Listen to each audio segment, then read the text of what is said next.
menggunakan pesawat mata-mata, TNI temukan lokasi persembunyian KKB. Kelompok kriminal bersenjata KKB di Papua hingga kini belum berhenti dari aksi-aksi kejamnya. KKB di Papua masih terus melancarkan tindakan brutal, menyerang TNI Polri maupun menghabisi warga sipil lainnya. Aparat TNI Polri pun seakan tak tidur siang malam demi mencegah dan menghentikan tindakan brutal kelompok separatis. Berbagai cara dilakukan demi melacak keberadaan KKB, termasuk mengendap-endap di tengah hutan belantara. Tak hanya itu, aparat TNI Polri juga menganalisa arah datangnya KKB kala menyerang apabila ditemukan ada hal yang mencurigakan. Bahkan TNI Polri tak sungkan menggunakan pesawat mata-mata atau dikenal dengan istilah drone untuk memastikan keberadaan kelompok penggerak kriminal di Papua.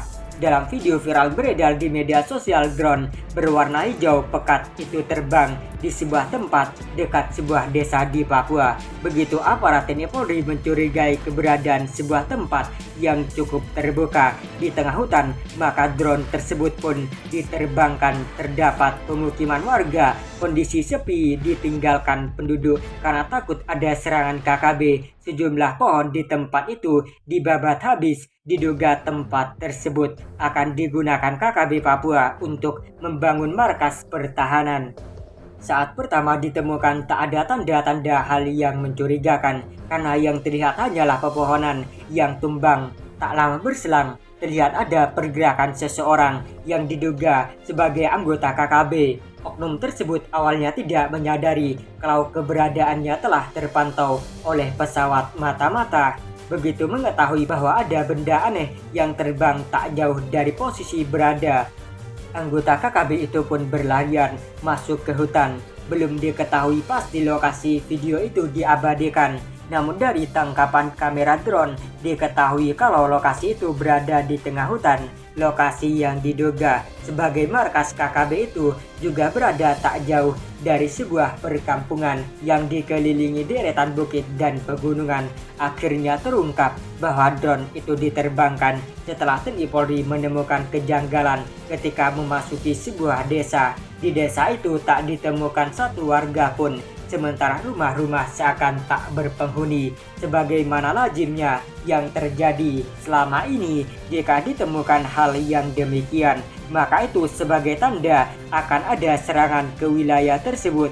Aparat TNI Polri pun kemudian mulai mengambil langkah taktis. Mereka memantau detail lokasi desa itu untuk memudahkan melihat pergerakan KKB.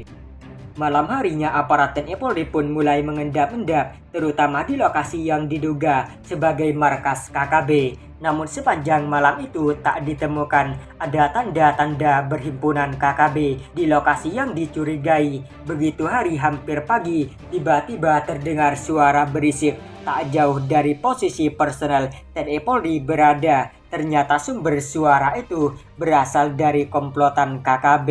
Tak mengetahui keberadaan TNI Polri di tempat itu, alhasil hanya dalam 1-2 gerakan anggota KKB Papua jatuh dan seorangnya lagi berusaha kabur. Anggota KKB yang berusaha kabur berlari zigzag dengan maksud menghindari terjangan peluru anggota TNI Polri, namun upaya melarikan diri sia-sia karena hanya dengan sekali menyentuh pelatuk senjata, anggota KKB itu jatuh karena terkena tembakan. Saat ini sebuah video viral di media sosial. Video itu memperlihatkan seorang anggota KKB Papua sedang memegang HT Handi Talaki. Melalui peralatan komunikasi tersebut, anggota KKB Papua itu mengungkapkan bahwa mereka kehabisan bahan makanan menggunakan bahasa daerah setempat. Pria tersebut lantas mengungkapkan bahwa persediaan makanan sudah habis. Dalam kondisi tersebut, mereka tak bisa lagi berjuang sebagaimana anggota KKB lainnya.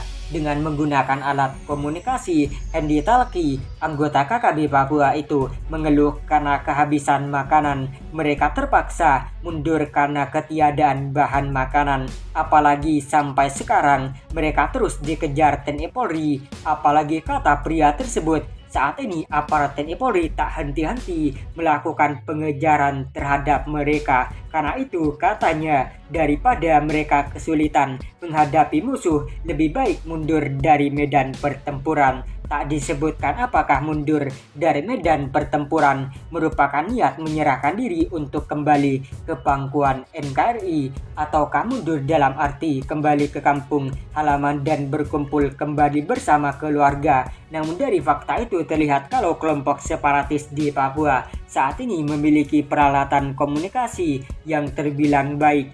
Pasalnya, selain handy-talkie, mereka juga memiliki peralatan komunikasi lainnya, yakni handphone.